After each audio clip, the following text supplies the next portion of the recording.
Since April is Child Abuse Awareness Month, we wanted to share a story about our mom who was a victim of child abuse. This episode contains talk of child abuse, drug abuse, and alcohol abuse, so listener discretion is advised as these things can be triggering for some viewers and listeners. What's your name? Katrina Jolly, also known as KT Jolly, which is my preferred name. And will you tell me a little bit about yourself? Yes, I am 47 years old. I was born December 17th, 1976 at Holy Name Baptist Hospital here in Gadsden, Alabama.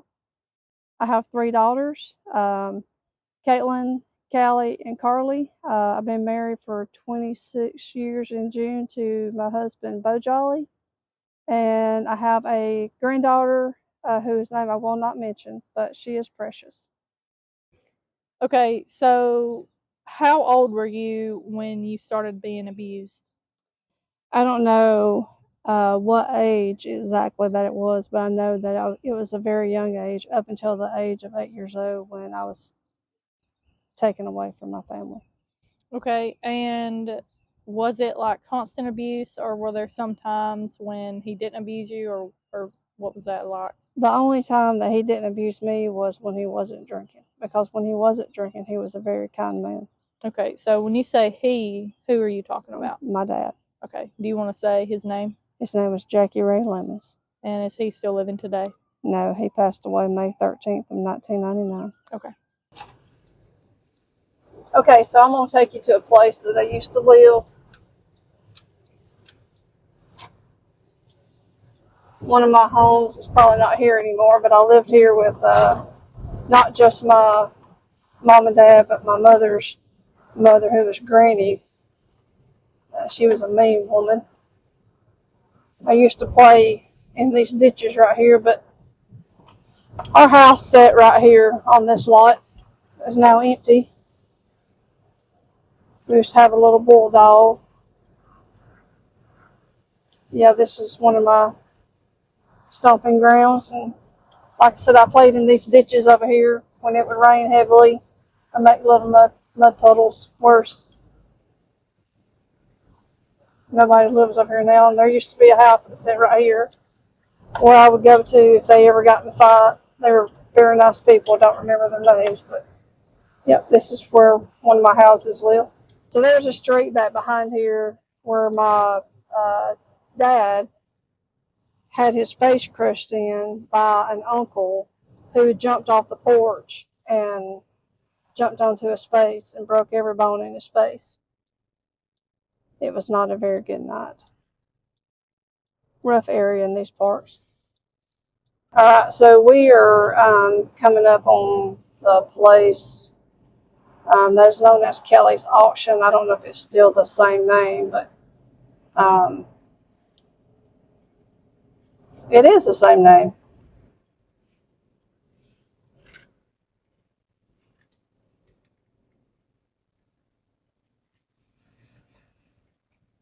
So this is the place where everything started that night. I remember it was raining. Cars would roll through.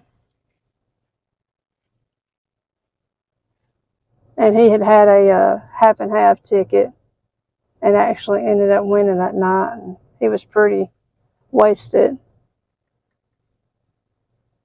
And I remember us being in the car while he did whatever they were doing for the auction. But yep, so this is where it started out. So the reason why that's so important to me was when he got that half and half ticket, he bought the alcohol with it. Well, the alcohol made him a mean man, which made him beat me. And he beat me that night because of my hair. It had been raining, and when it rained, my hair was frizzy. And he didn't like that. So that's when he bought the alcohol from the money he won from the half and half. That's when it started with the night that changed my whole life. So this is the Pizza Hut that we had come to. He didn't only buy alcohol with his money. He did take us out to Pizza Hut.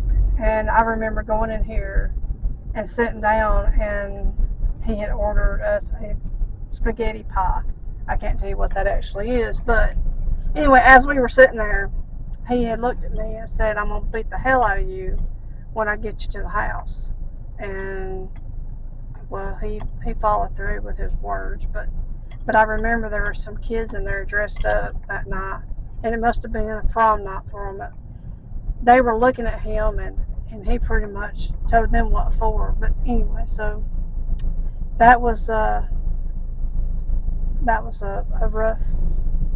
rough place for me to go to, because it still brings back the memories of those words that he followed through on. That hotel that you see in front of us was the Holiday Inn, and that was a place where we went and had a family picture made of all 5 of us. This is a lot where I live with my mom and dad.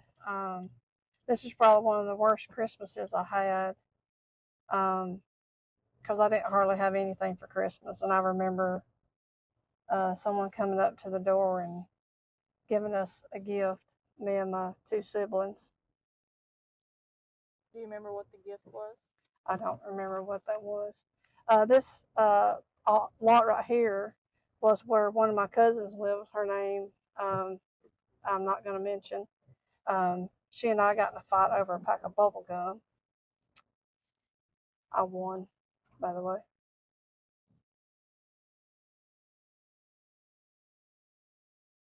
So this is the house where I would end my days of living with my parents.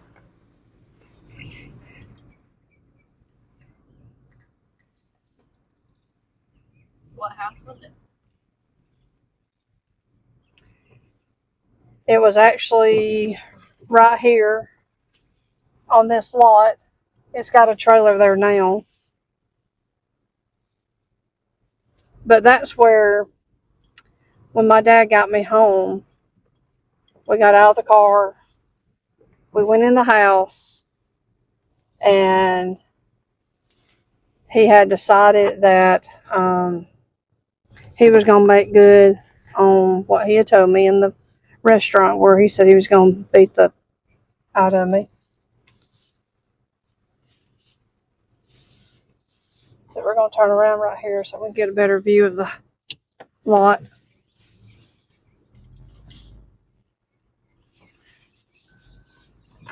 So right past this gray house was the lot where this single wide is sitting at. And the house that I run to the night he beat me was right here. But anyway, we walked in, and something happened between him and my mom, and he picked up a rocking chair and was going to hit her with it. So I pushed him, and I looked at her, and I told her to take my siblings and go call the cops, because that's what I did every time that they had a fight. So he told me to get my hairbrush, and I remember the towel being an OD green color, and he put it through my hairbrush, and he tied it around my neck, and then he proceeded to, well, first of all, he stripped me down to my panties, and then he proceeded to beat me with the belt. He started in the bathroom, bent me over the tub, and whooped me, and then he put me into another room in a corner. He just threw me in a corner and just started wailing on me. And then when he got done, he said, "Go tell your mama to get me my liquor." And that's what I did. And I remember seeing, back then it was red and blue lights on a cop car. And I remember a police officer cutting the hairbrush off my neck, and really didn't know why I was still living. But they took me to the hospital, done x-rays. I luckily didn't have any broken bones. But so that was the that was the night that I guess you could say changed my life. So what was the point in the hairbrush? What was that supposed to do around your neck? I guess to teach me to brush my hair. But it was like a symbol. yeah, I mean, he didn't like my hair being frizzy, but I couldn't control it. So that's why he tied the hairbrush around my neck, I guess, so that I wouldn't forget to brush my hair. But it's not that I forgot to brush it. It's just the fact that it was raining that night and there was no taming the head of hair I had on me. This gray house was a house that I lived in when I took the kids and my sibling down the antenna pole. So what you're going to do is start the mileage. We're going to go from here to the other house, and we're going to see how far you walked with those 3 other children.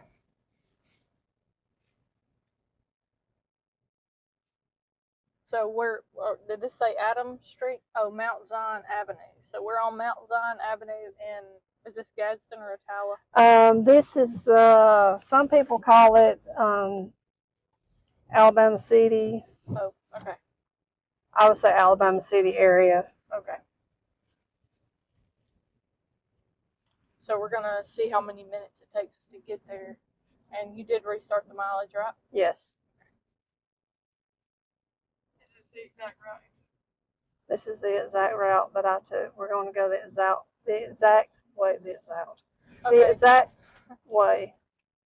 Okay, so tell us a little bit about this story. Like, what happened? So, I was always living at home with a mom and dad that fought. My thing was to gather up my siblings and run and call the cops.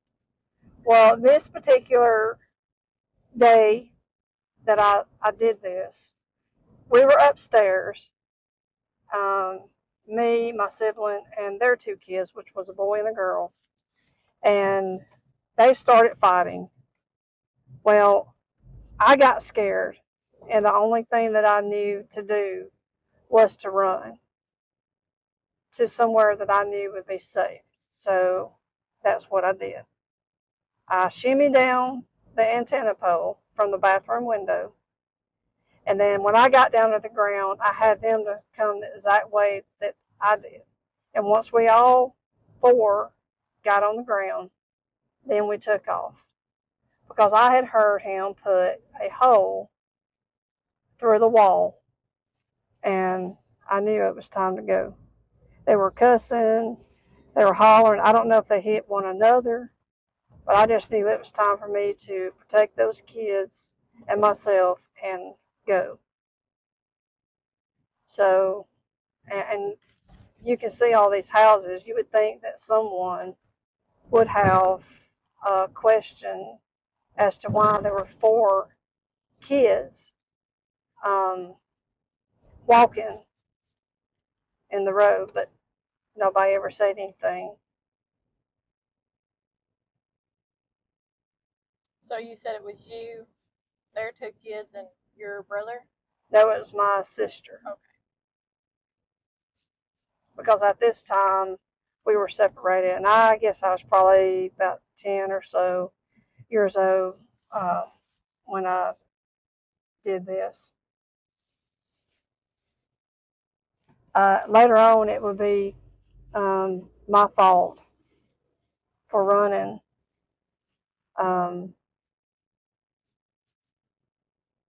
They never told the truth as to why I had left. So how long did you stay in that foster home after you ran away from it? It was probably a few weeks, and then I left from there and went to a holy hell of a foster home.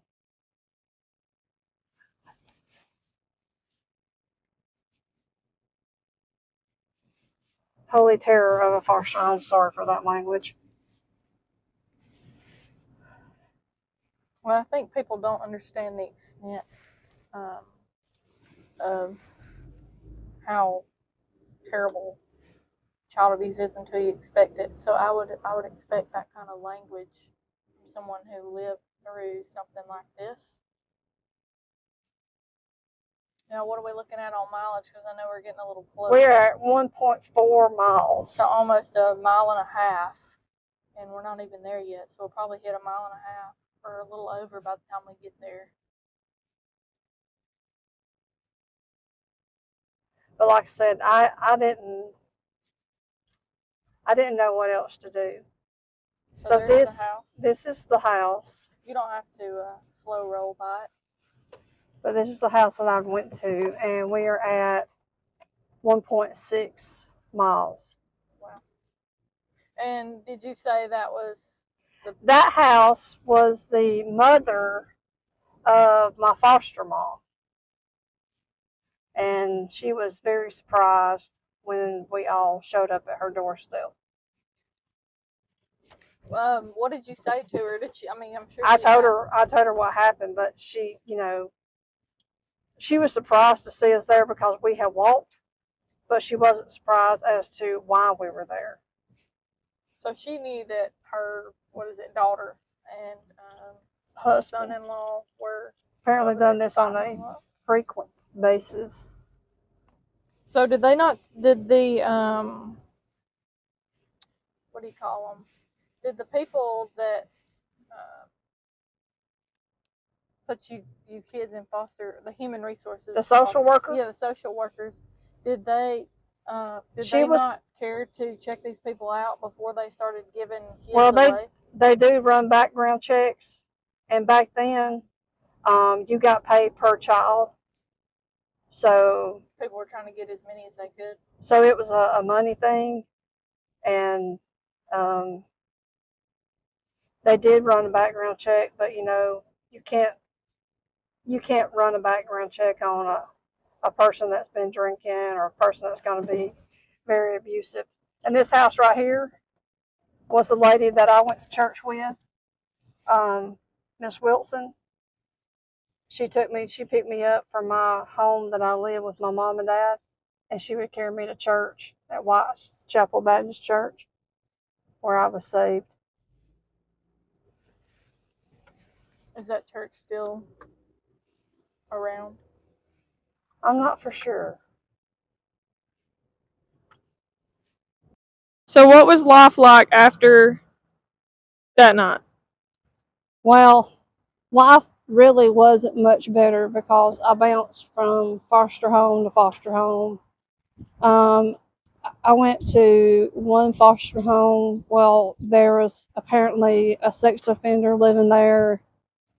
They moved me from there to the house where I actually run away from when they started fighting. And then when they took me away from that home, I went to a foster home in Boaz where they beat me for every little thing. There was nights that I went without food.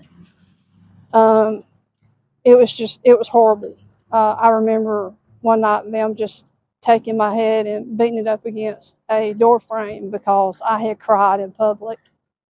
It was rough. And then they had a son who would try to make us take our clothes off and take pictures of us and would spy on us while we were in the shower. And then when she had beat me so bad, I went to school and the principal had pulled me in the office and they had called my social worker, and it was about a week later, and the social worker, acted like it was nothing, but if the principal hadn't have took pictures and showed her what had actually happened, they would have never moved me out of that home. But then I guess the last home that I lived in was probably the best of them all. I mean, I never really felt like I had a family anywhere that I went.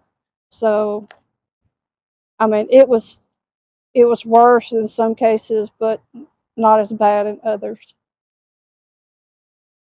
So this used to be Gadsden City Police Department. They took me here after I left the hospital and took pictures of me, I guess, to prepare for a case that would never come to be because I never prosecuted my dad. But anyway, Gadsden City Police Department. Were you ever able to forgive your dad or any of the foster parents that you ever had for doing those awful things to you? I eventually ended up going to see my dad. He was at a hospital. They thought he had had tuberculosis, and they didn't know if he was going to make it or not. But I ended up going there, and he asked me to forgive him, and I'm a Christian, and it was really my place to forgive him. It was hard. I mean, because if he hadn't have done what he did, I wouldn't have went through everything that I went through. But I was able to forgive him, and I had to realize that night made me the person that I am today.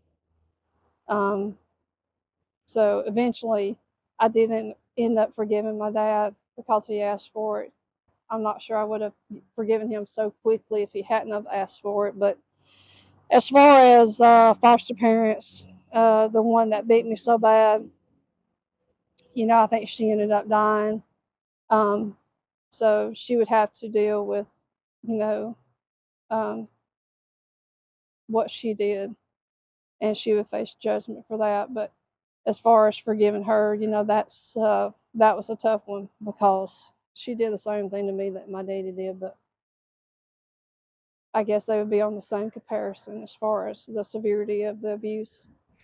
So, was it easier to forgive your dad versus your foster parents just because he was your family? And you remember good times with him versus your foster parents? Well, I can tell you that life with my dad when he didn't have alcohol, he was a kind man.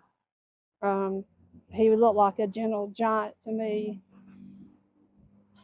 So yeah, because I remember all the good times that we had. And it wasn't very many of them, but there was a bunch of there was, to me it was a lot. So yeah, I guess it was easier to forgive him because he was my dad.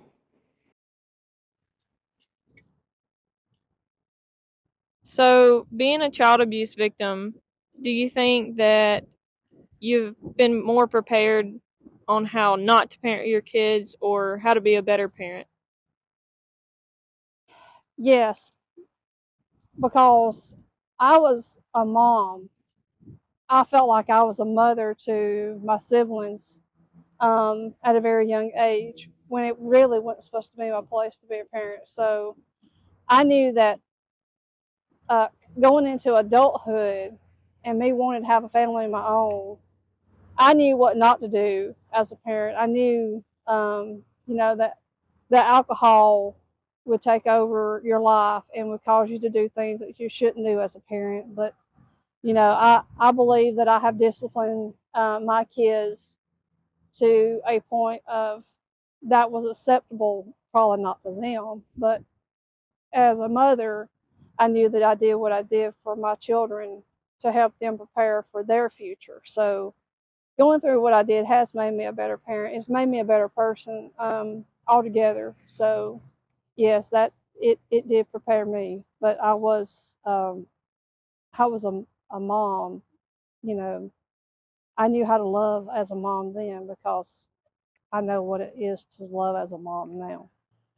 What do you think the importance is of awareness for child abuse? Well, back then, people were afraid to speak up.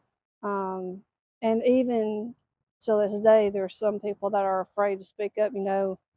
All your teachers and people in an authoritative position, they're supposed to be mandatory reporters. But even then, people don't report like they're supposed to because they're afraid of the backlash, or they're afraid that if they report it, there's nothing that's going to be done about it. The system is broken. It's still broken. And until someone steps up and wants to do what is right, it's going to continue to be a broken cycle. Do you feel like the system failed you? Yes, the system failed me uh, time and time again. I mean, they never wanted to listen to me because, kids lie sometimes. And I was one of those cases. But I always told the truth. There was nothing I had to gain by lying, but I had I lost a lot because nobody wanted to listen to me when I used my voice. So you did speak out. You weren't afraid to speak out and tell somebody? No, I was never afraid to speak out. Whether or not they were going to hear me, I was, it was a chance I had to take. I wasn't going to sit back and continue to be abused time and time again because my voice was going to be heard one way or another. What age did you finally speak out? I was speaking out from the time I was taken in the system. I mean, but they never listened. Did you ever speak out against your dad abusing you? No, because I was afraid to speak out. I didn't know how to address somebody with, "Hey, I'm being abused." Now they saw the bruises, but they never wanted to take it any further than that. But yes, I was very afraid to speak out against my dad. So after you got taken away from your dad, you were then afraid to, or you weren't afraid to speak out? No, I wasn't afraid to speak out then, but I guess when it's your dad, and to me, he was like a giant back then. He was a tall man, but it's different, I guess you can say. And Was it the good times that kept you from speaking out against your dad, or was it just the simple fact that you were scared that maybe it would be worse? I think a lot of it had to do, I felt like I was my mother's protector. I felt like if I spoke out and they took us away, that who was going to be there to protect her, because it was always me. I was always the one that, you know, went and called the cops so that they could come and get her out of that situation.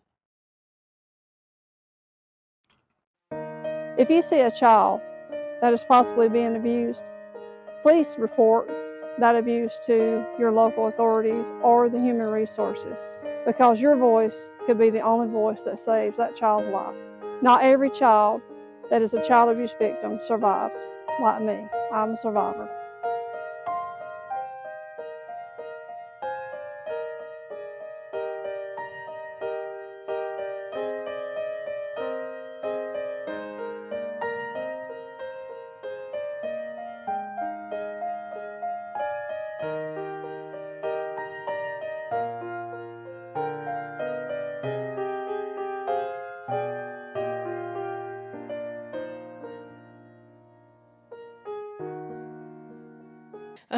I just want to do a little disclaimer before we get into everything. This episode contains child abuse, talk of possible sexual abuse.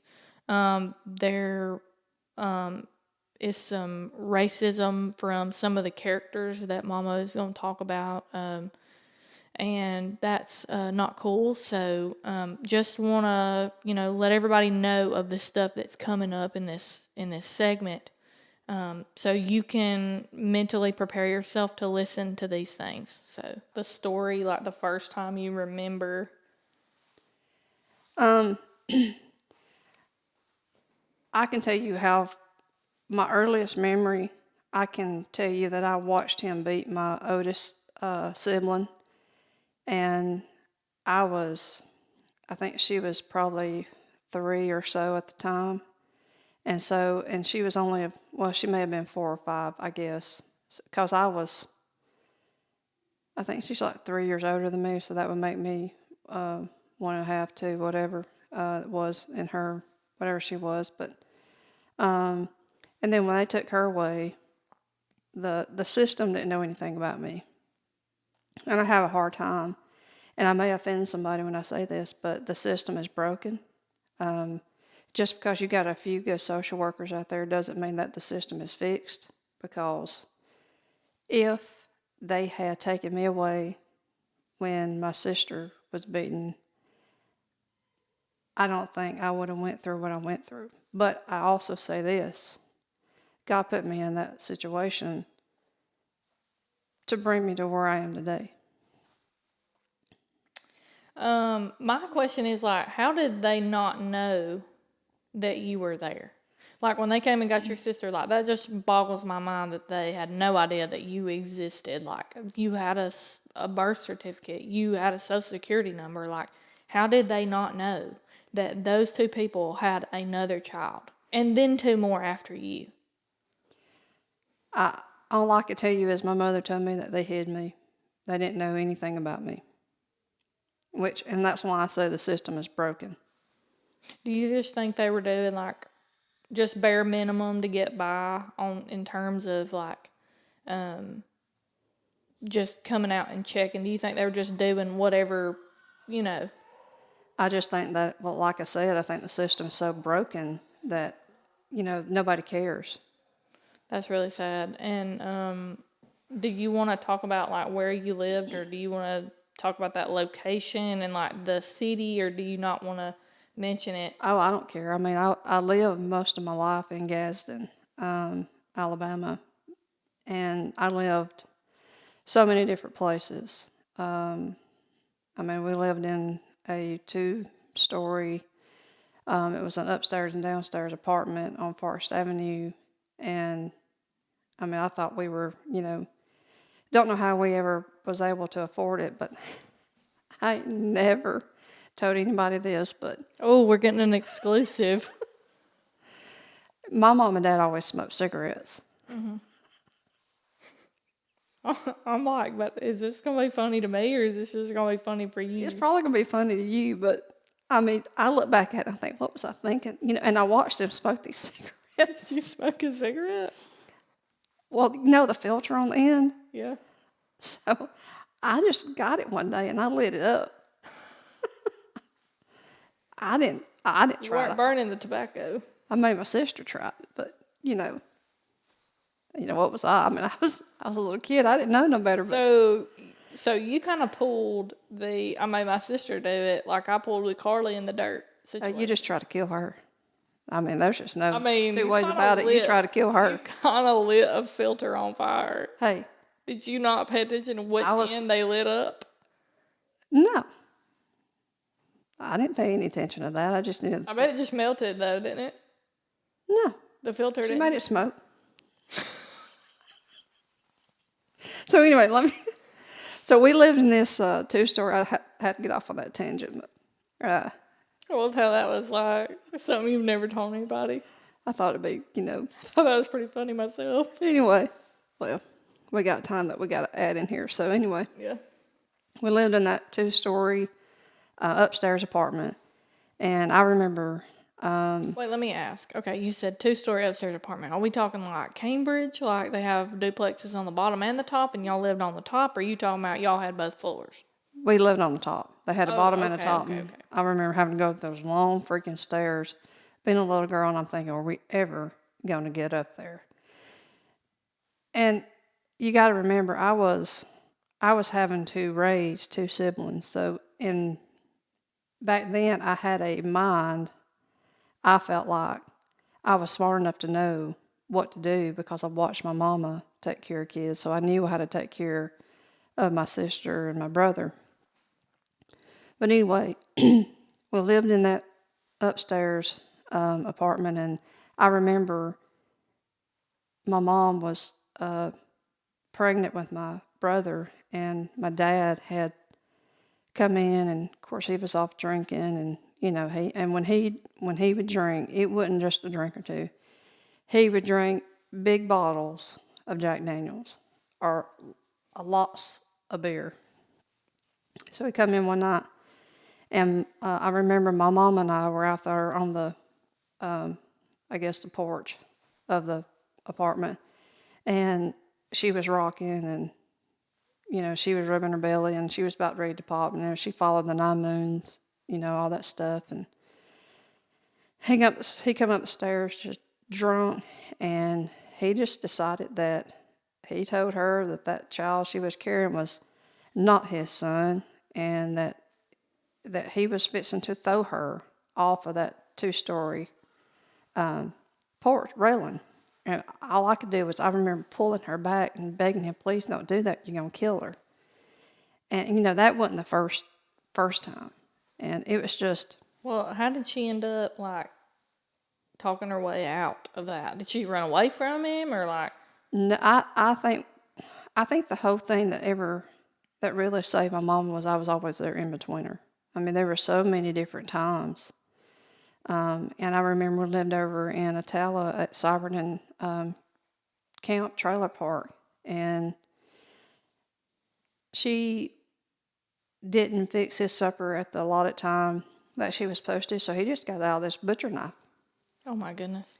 And he was going to cut her throat and then set her on fire. And I remember him taking the knife and telling her he was going to cut her, and then the knife was knocked out of his hands, and then he gets this. She knocked the knife out of his hands? I don't remember if it happened in a scuffle or them two, but I was there, and, once again, it was just. Was your brother and sister there at that point in time, or? I think my sister was. I don't think Jackie was born this time. So, see, we're going to kind of bounce around because I don't remember from. I don't remember all. To distinguish the timeline. Yeah, I don't remember all the timelines where we lived, but. So, he would turn the bed over on top of her if she didn't get up at a certain time. He would just flip the mattress. He would just flip it all. I mean, like I said, my daddy was a big man. And if she didn't do what he wanted her to do, she paid the price for it. Or I pay the price for it. I pay the price for my siblings. And I'm not going to say my brother, but my sister, I pay the price for anything that she did wrong. I got it. And when I say I got it, I got a beating. And you say you didn't pay the price for Jackie because he was so young when he got taken away and adopted. And I think when Jackie was born, when Jackie was born, he had, I didn't mean to say his name. Oh, it's fine. So when he was born, he had spinal meningitis, and we almost lost him. Spinal meningitis? Mm-hmm. Oh, my goodness. Yeah, we almost lost him. How did he get that? I'm not for sure, but I remember them coming in when we lived in that upstairs apartment. I remember them coming in, and they were like trying to, what's the word, defumigate everything, or, Oh, yeah, like doing the hazmat. Yeah, they did all that, and we had to take medicine, and he had to take medicine, and that's, so I remember that vividly. But at Camp Cyberton, when my daddy he had owed a lot of fines from arrest, from DUIs. He had DUIs. So he was in and out of jail. In and out of jail all the time, and couldn't hold down a job. And so there was just one time, and I don't know how this man did it, but he was tall and lanky, and the other man, not your dad. My dad. Oh, okay. My dad was tall and lanky, and we were living at Camp Cyberton, and the law come to serve a warrant. Right. Of course, he goes and he hides. I had no idea where he was at. The law comes in, my mother opens the door and says he's not here, and they're like, well, we're going to have to check, She was like taking up for him? Oh, yeah. So do you, not to interrupt you, but like just real quick, like side note, do you think that if she would have like ratted on him that it would have made a difference, or you think that would just made him mad, and when he got out of jail, he just come? Well, I'm going to tell you a story about that. Oh, okay. So they come in, they search. It was just an old raggedy single wide. Now, my mother did keep a clean house because my daddy demanded that.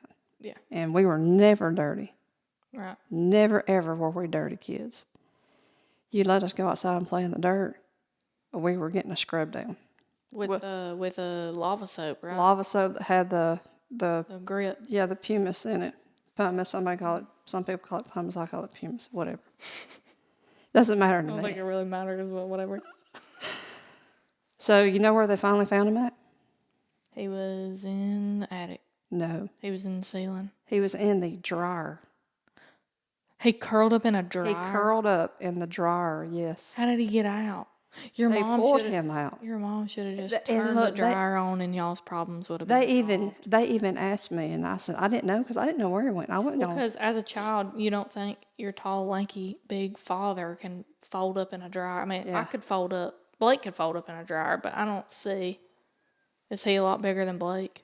Like, was he like Grant height? Oh, no, he was never that tall, but in my eyes, he was a giant. But he was probably Blake's size or a little taller. Okay. Well, then I can see why he would fit in a dryer. So that was one time, and then we lived over, there was a place that we lived on, and I think it's in the video. I had one of my worst Christmases there. And anyway, My dad was a big time pot user. I mean, Marijuana people.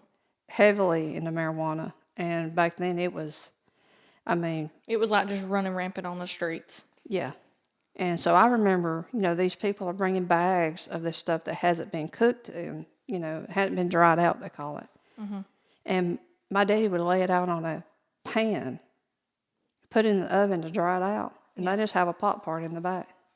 Wow. Yeah, just having a pot party. Nice. Let me take a pause right there so we can reset all of our equipment. I got to change the battery in the camera, but we're going to get right back to y'all in just a second. And we're also going to do a commercial break for the audio. For my birthday. And Was it good? it's very good. She was a good cook. Very good.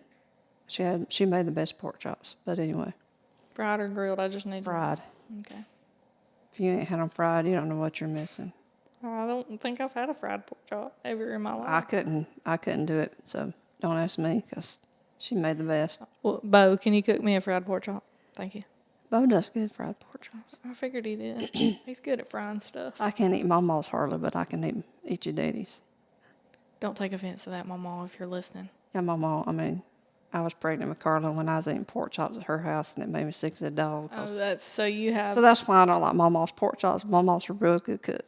Yeah, she is. We're gonna have a cooking show with Mama and Mama both on it, so y'all get to see what she's doing in the kitchen. Anyway, So anyway, about the lemon cake. about the lemon cake, it was the best birthday cake I think I ever had, and she had the lemon icing. I look back now, I'm thinking, how could she afford that? But she made a way.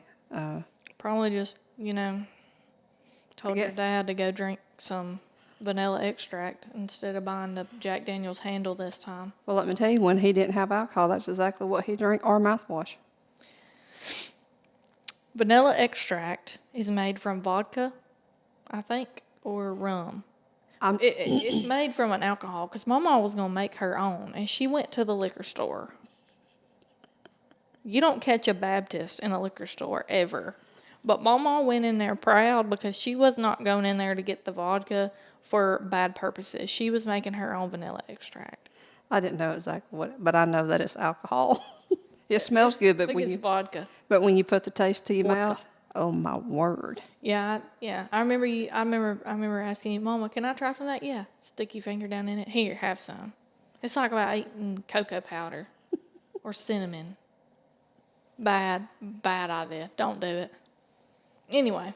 So anyway, and I know we're kind of bouncing all over the place, but I'm just trying to go into what I'm trying to keep it all into the next. Yeah, I'm just trying to keep it all together. But and I remember going to I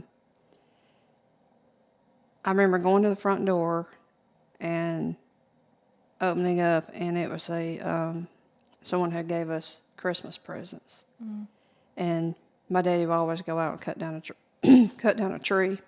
Oh, so y'all celebrated Christmas. It wasn't like he was so mean that y'all did not have a tree up or anything like that. Yeah, I mean, you got to remember, my daddy, when he wasn't drinking, was probably the kindest man that you would ever meet, in my eyes at that time. But when he was drinking, it was like Jekyll and Hyde. Yeah. About the Christmas tree. Did he just go out into the woods and cut down a pine tree, or did y'all go to like a Christmas tree farm? Did he get it from? No, was it a real Christmas tree? No, he would cut down a cedar tree. Oh, okay. Yeah, he would cut down a cedar tree, bring it home, and I remember I love tinsel. I remember we always had a lot of tinsel and lights, but there was just nothing really to go under the tree because couldn't afford it. And I don't know.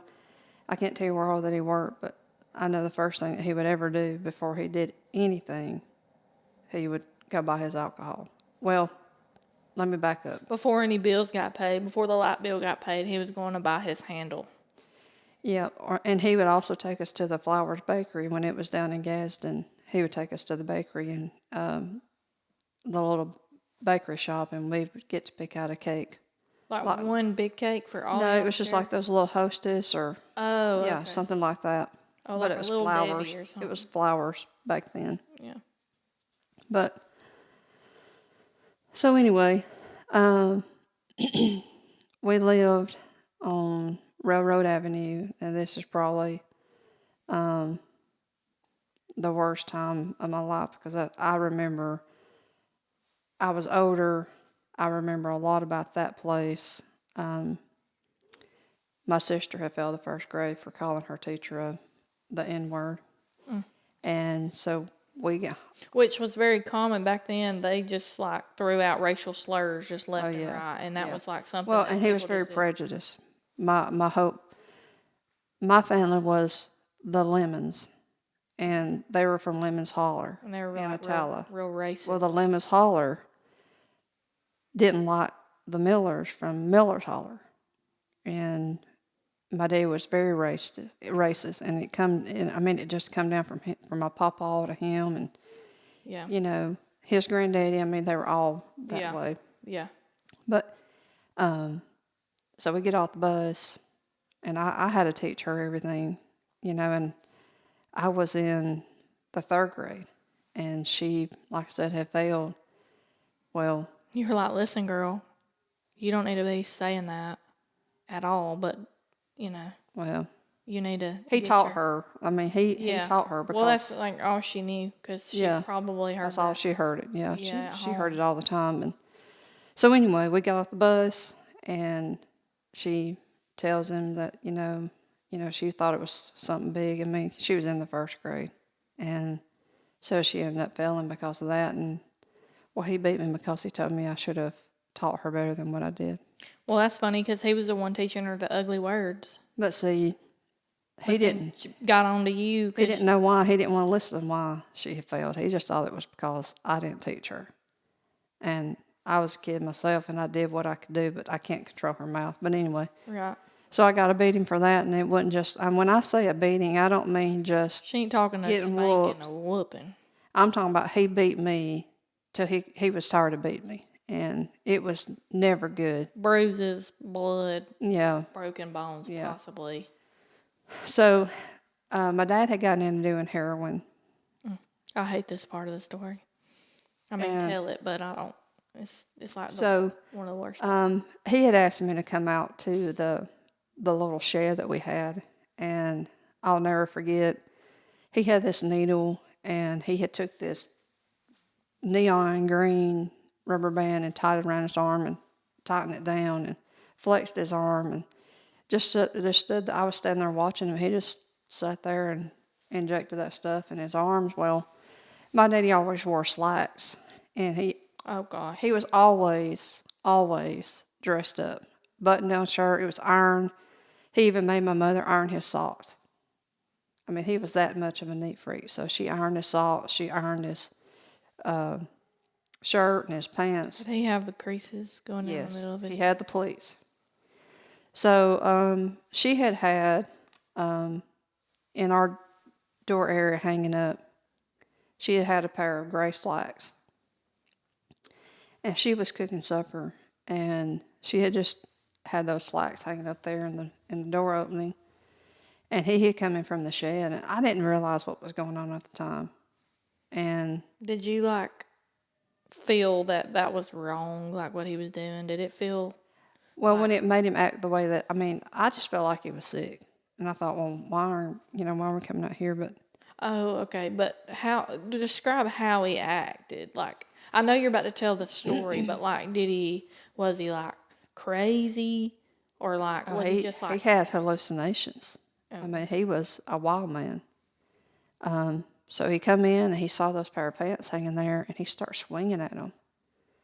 And he was saying, "Get that effing N word out of my house." And so he starts taking it out of those pants, and I remember taking them off the door for him and saying that's not what it is, and took him away. Well, then he went to beating on her because he always accused her of running around on him, Yeah.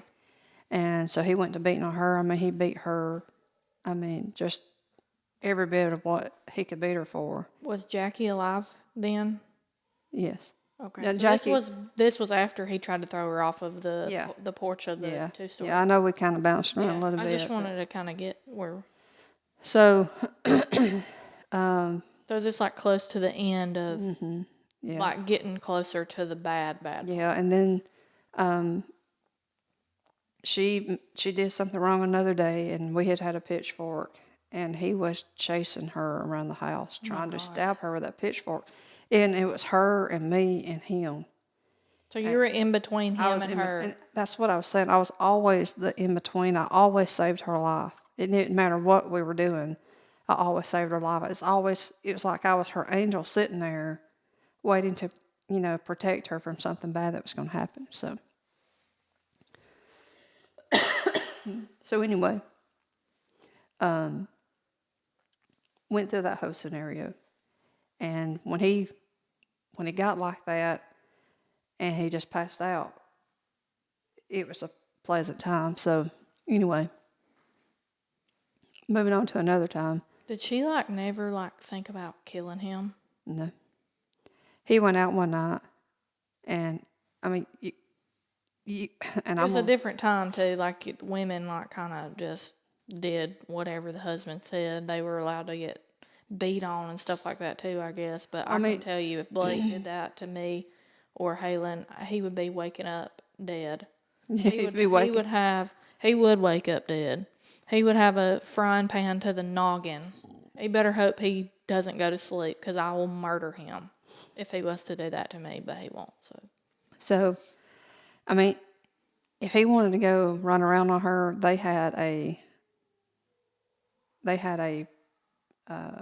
a house where you can take, Like a stabbing cabin type deal. what's a stabbing cabin?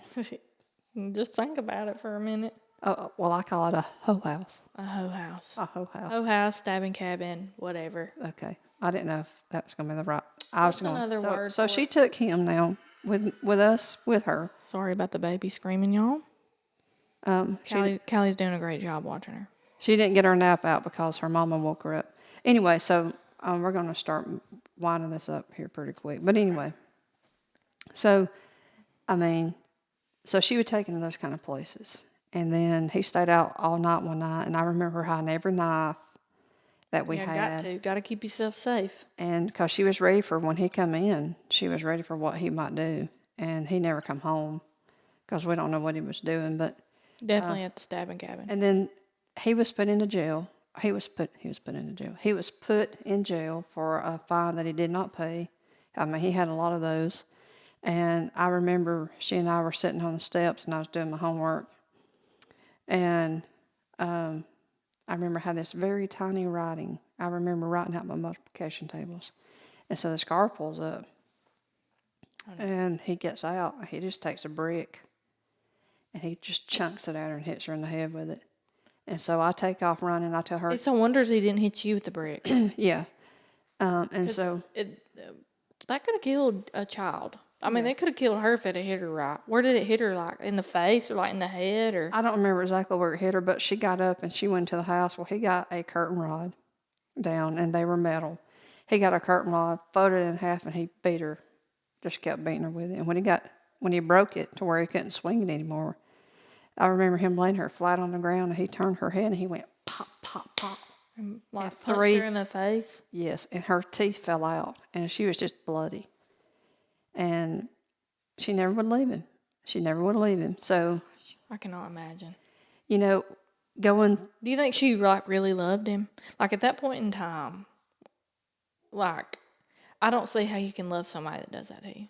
I cannot. I mean, I haven't been in that situation, but in my mind, I'm like, how do you love somebody that treats you like scum of the earth and like literally physically abuses you? Well, I can tell you that we had a court hearing after they had took us away. They were to show up to give up parental rights or decide whether or not. And so she had a choice to make. They gave her the option: if you'll leave him, we'll give you your kids back. We'll set you up an apartment. We'll get you a job. They had things back then. They're willing to negotiate. And what ticks me off is they were looking out more for her, I felt like, than they ever looked out for me. But anyway, and I was never there I was there when the court was going on, but I was in a different room. They could not see me. And he never come up and said anything, but they told me that she did. And they asked her what her choice was going to be. And she says, well, I'm going to have to choose my husband because I'm weak without him. Wow. You were weak with him because he literally, I guess But, he just had her mentally in such a bad place that she couldn't get away. yeah, well, they say that when you become abused so much that you become used to it. And And just kind of numb to it. yeah, I mean, it's a everyday feels like normalcy. So anyway, I'm going to lead up to the night. So, Well, you're leading up to it, but after you get done leading up to it, we're going to take another pause, get everything reset. we'll go ahead and pause. Okay. All right. We'll be right back in a second. It freezes up. Yeah, I feel you. Mine does too. Yeah. And so he made good on his promises. So when he got me home, she had said something to him, and he picked up a rocking chair and Just slung it at her. was going to hit her with it, and I pushed him. And I just told her to go call the cops because I knew what's fixing to happen. And so he made me go get my hairbrush, and he took an OD green terry washcloth, and he tore it in a 1 inch wide strip, run it through my hairbrush, and tied Like the end of your hairbrush, like yeah, I had a hole in it. on the end. Run it through that, and he tied it around my neck, and then put me in the bathroom, and he just bent me over the bathtub and just started wailing on me. So he made a necklace out of the brush. Yeah. Did he like try to choke you with it? Oh, I was choking. Oh, so he was just choking you with he tied it on there so tight it was Yeah. like choking you. So when he got done beating me, he took me from the bathroom to one of the other rooms, and he just threw me in the corner and just started wailing that belt at me. And when he got done, Just slinging the belt, just from hitting you with it. I used to have a scar where the belt buckle. He didn't have it folded, like he was No, just he was letting it just- sling with yep. the metal on it. Just slinging it. So when he got done, Did he hit you in the face? I don't know where all he hit. I just know I was hurt all over. I mean, he hit me with whelps. He would hit whelps that would just bust open and Oh bleed. my gosh. So, and I didn't understand it, but I took it. And What, you were like 8? I was either 8 going on 9, I think. Oh my gosh. So when he got done, he told me to go find my dang mama. Of course, he didn't say dang. He said the other word. And of course, I did. And before I could get to her, a cop had pulled up. And Did you run out there to him? no, they run to me. So they saw you. They saw me. They had pulled up and saw that hairbrush around my neck. And I remember that cop put me in the back seat of his car and cutting that hairbrush off my neck and said, I don't know. He did not understand how I was still living because that's how tight it was. So then they took me to the hospital. So you probably had like ligature marks on, is that the word? Ligature? Yeah. Marks on your neck. And you was like bleeding all over the place probably from what? Yeah. And it was a rough night, but... Didn't you say you thought you had like a guardian angel or something that you thought was like looking out for you that night? Oh, yeah, because I was saved 2 weeks prior to that. Now, there's one thing that my mother and daddy always let me do. They always let me go to church. And... Did they go to church? Or they just drop you off? They just dropped us off. We went to a lot of vacation Bible schools. And That's wild to me that nobody caught on to any of this. And that's what our episode's about today. and... Seeing the signs. Yeah, we went through, I remember being so hungry sometimes that I would, and it's going to make y'all gross, and even still to this day, you can ask Caitlin. I didn't know if you wanted to talk about it, but I was going to. I mean, I'd eat raw hamburger meat when I was hungry, or I would take flour and buttermilk because I watched my mother make biscuits, and I knew that flour and buttermilk was 2 of the ingredients. And if I got hungry, I just made me my stuff, or I just eat raw hamburger meat. Like you just eat dough? It was just flour and buttermilk. Just mixed up. Yeah, just mixed up, and I drink it. Oh my goodness. And I love buttermilk. I mean, I love it. And every now and then, if I'm cooking something with hamburger meat, I got to have a pinch because it just takes me. Well, it's really not as weird as you think it is because one of my bosses told me that he knew a guy that would eat it by the scoops. I don't eat it like that. I just eat it Like a pinch. with a little bit of salt on it. Yeah. So. But you know, I left a home that I was being abused in just to go into the system that beat me too. So I mean, that's why I said the system is so screwed up that they turned a blind eye to it also. I mean, they didn't want to believe me. And they put me in a home where a guy was a sex offender, could have had a possible potential of raping me. And then they moved me from there and moved me to a home where they start fighting. Is that the one where you climbed down the telephone pole? Yeah, so I took my sister, and they had taken my brother away because I was too protective over him, I reckon. Well, he got adopted, though. Yeah, he did end up getting adopted when they separated us. Yeah. But I took my sister and I took their 2 kids down an antenna pole from the bathroom window. I mean, I did what I've always done as a kid. I run, and I was probably anywhere from 10 to... Did you get in trouble with the social workers when you did stuff like that? Oh, yeah. Were they like, you can't do this? Oh, yeah, they made me the bad guy. I shouldn't have done that. But you'll see in the documentary how far I walked with those 3 kids. Yeah, we actually went, Mama took us, me and Callie both, we went to Gadsden, and she took us around, like, the places that she lived, and, like, we finally located. It took us forever to find that house. It was further down than what Mama thought it was. But what did we end up saying? It was like 1.5 miles? 1.7, I think. Yeah. That's how far I walked. No, Yeah, it was like 1.7. I think it was 3. It was 3.7, was it not? Maybe it was. I can't remember. It's been a few weeks since we went and did that, but it was either 1.7 or 3.7. I can't remember if it was the first one that we went to was 1.5 miles. I think it was 3.7. I think it was 3.7. It was a long ways, especially for like 10-year-old and then younger than 10. And then nobody ever stopped. Kids. Nobody ever stopped and asked, well, you know, why are these kids walking? And, you know, and nobody ever wanted to. That is just. I look back now, I think, well, you know, somebody could have picked you up and killed you, or, you know. But, you know, then so they take me from that home because I was such a bad girl for doing what I did. Put me in a home that just beat the ever-loving tar out of me. I mean, take my ears and just bang them up against the door frame. Oh my Beat me because I cried in public. I mean, it was terrible. And when the principal called my social worker to tell her she needed to come up there, they didn't believe us. But luckily, you know, the principal was like, this needs to be dealt with.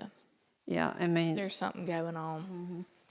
Wow. They had took a Polaroid camera and took pictures of the bruises, and she finally saw it, and you know, didn't really. Is that the one that you were trying to get information from when you texted her and she told you? You're lucky I don't shout you out on this podcast and call your name out for not doing right by people. I'm sorry, you know, and that just makes me mad. I know she was doing her job, but I don't really know. I just feel like you got to do a better job than that. You got to be more thorough. Well, and even in this home, she had a son that was watching us take showers. He lined us up. That is freaking disgusting. And wanted us to take our clothes off to take pictures of us. Did y'all? No. So you knew better than that. You were like, oh, no. How old was this guy? Oh, he was... A lot older than y'all? Probably a few years older than I was, yeah. But, like, not pedophile, not like a son that's, like, too old to be living in his mom and daddy's house. No. Just he was on his way to being just a little perverted teenager. Mm-hmm. Ugh. So, you know, that's why I hate the system. And even now I have reported child abuse, and, you know, how many times do they really go out? Do you remember that one time that I had a friend that her mom was doing that, and we literally was fighting tooth and nail to get her out of that house because she was playing mama to her siblings, and nothing got done about it. See, that's why I'm telling you. How many times do you report a case and then it just falls to the wayside because they're like, That's just, I mean, there's a line. Like, I understand, like, you got to whip your kids, you got to discipline your kids. That's what it says in the Bible. You need to discipline your kids. But there is it's black and white. Like, disciplining them the way you should, and then beating the crap out of them and abusing them. Those are two totally different things. Like, yes, children need spankings and they need whoopings and they need to be popped on the hand and taught better, but they do not need the absolute crap beat out of them for no reason. Well, they don't need the crap beat out of them, period. Right. Period. I mean, that's all. So I'm just going to say, there's, and I know Caitlin's going to put up some statistics about child abuse, and I was looking up some today, and it's really sad. There for the longest, I couldn't. If you don't know what to look for, just listen to the song by, I think it's Martina McBride, Concrete Angel. Yeah, it's pretty sad. And there, I can't get through the song because of what I went through, because it could have been me. Well, let me just say, when I've heard all these stories before, you've told me these before. Like, I knew at a very young age that you were abused. And it bothered me because it made me sad for you, but it never bothered me as bad as it did until after I had my own child. And I look at my own child, I'm like, how could you do something like that? And, I'm not a crier, and I don't get upset, or if I do cry, I cry by myself. But right after we did that video and stuff, I got to thinking about that, and I just had a mental breakdown at the house. Like, I was irritated, and I just kept thinking about that, and I just thought, how? And, like, Blake just saw me have a straight-up mental breakdown. I mean, I was like, how can you do something like that? How can you look at your child and beat them? And you say you love them. Like, for me, it makes me mad that your dad claimed that he loved you. And I know you saw the kindness in him. But in my opinion, I don't think that he did. But you met him, you knew him, I didn't know him. But I don't know how you can, that's not love at all. Like, not trying to, like, throw stones at your family. Because I don't know him, so I'm talking from somebody that, I'm third party in this. Like, I don't know him. You know him, and you later on forgave him. I did. And he apologized to you. But you know how defensive I am for you and not for my family members. So I'm like, you don't get a second chance with me. So, I mean. So, physical abuse, emotional, sexual abuse, there's all sorts of abuse. And so, if you ever see a child that you think could be possibly being abused in any kind of a way, don't just stay silent. Speak up, because... And honestly, like, even if you're like, well, it's probably not abuse, like, it's always good to report it anyway, just in case. You at least covered your bases and you did your due diligence with it. And I'm going to tell you, there might be people that hear this podcast and disagree with what I'm telling you, but I lived through the system. And it wasn't until, I guess, from the time I was put in for 10 years, I lived through hell, going from home to home. And it wasn't by my choice. No. I wasn't a bad kid. But I was bounced from home to home. I mean, and until I was able to, and I'll tell you, I got one over on the system. You want me to tell you how I did it? Yes. I love how you got all up in the mic to do it. Well, this was the joy that I had in my life. So I was thinking about this today when I was getting ready. I thought, I got to make sure I tell them how I got one over on the system. So back then, you had to stay in the system until you were like 21, which is so stupid. Why? Yeah, I don't understand you it. Can't even be filed on your parents' taxes. And I can't even get my own file because it's confidential. They don't want me to see what all was in that file. But anyway, they don't want to see that they did you dirty. So and sue yeah the state. But we're going to work on trying to get that. We're gonna file a petition to the court. Yeah. Thank you. Y'all all get on it and file a petition to the court to get her stuff. We got loyal listeners that'll do it. Get on that, Scott Wright. I'm talking to you, Bubba. So anyway, I was dating a guy, and I really loved his family. So one of his aunts said that she wrote a letter. Is this the same guy that you're engaged to? Yes. Okay. I didn't know. I just wanted to make sure we're on the same page. Yes. Not my daddy. One before him. But anyway, so she wrote a letter stating that I was moving in with her and that I was paying rent. And really, I wasn't. I didn't pay the first dime of rent, nor did I move in with her. But you know what? They fell for it. Hook, line, sinker. We got you. Gotcha. DHR, you suck. We Sorry. We don't know how you are now, but You still the same way. I feel like some people would disagree. Just because, Some well, people that may have they not may- had it as bad as you and got a lucky break. they may have had a lucky Lucky break. social worker. Yeah. There are some social workers out there that are doing the most, and they're doing good. But their hands are tied to a certain degree, too. Yeah, they can't. Yeah, but there are some social workers out there that aren't very good, and you do suck, and you're helping to taint the system And and if keep children locked away in their quote unquote prison. and if this podcast offends you, then maybe you're one of the ones that needs to get their life right. And This do the is right not thing. an easy podcast to listen to. I should have said that at the beginning. I'll put a little disclaimer in, but like, this is not easy to listen to. This is supposed to be hard to listen to because nothing about child abuse is easy or fun or whatever. It literally stinks. Like, nobody wants to talk about it, but it's something that needs to be discussed because it's, children die every day Every day. because of child abuse, you know. So it definitely needs to be talked about. Yep. So, and I just want to say one more thing before we go. And I'll say this to anybody, but I feel like the good Lord put me through that. And everybody's asked me, why would God put somebody through that? Well, He put me through that to make me the person I am today. Yeah. Now, I'm very, You broke a generational curse. I am very stern with my kids. I have never beat them. Caitlin's been whipped with a fly swat, Flip-flop. a hanger. Not beat, though. Just Not beat. whooped. Like, She's whooped. she'll take a shoe off her foot and pop me on the butt. Like, she still would today. Yeah, I would. So, but I Remember that one time we started laughing at you when you Yeah. was swinging and hit that picture frame with those yellow box flip-flops? When she chose to whoop me with that, I was like, yes.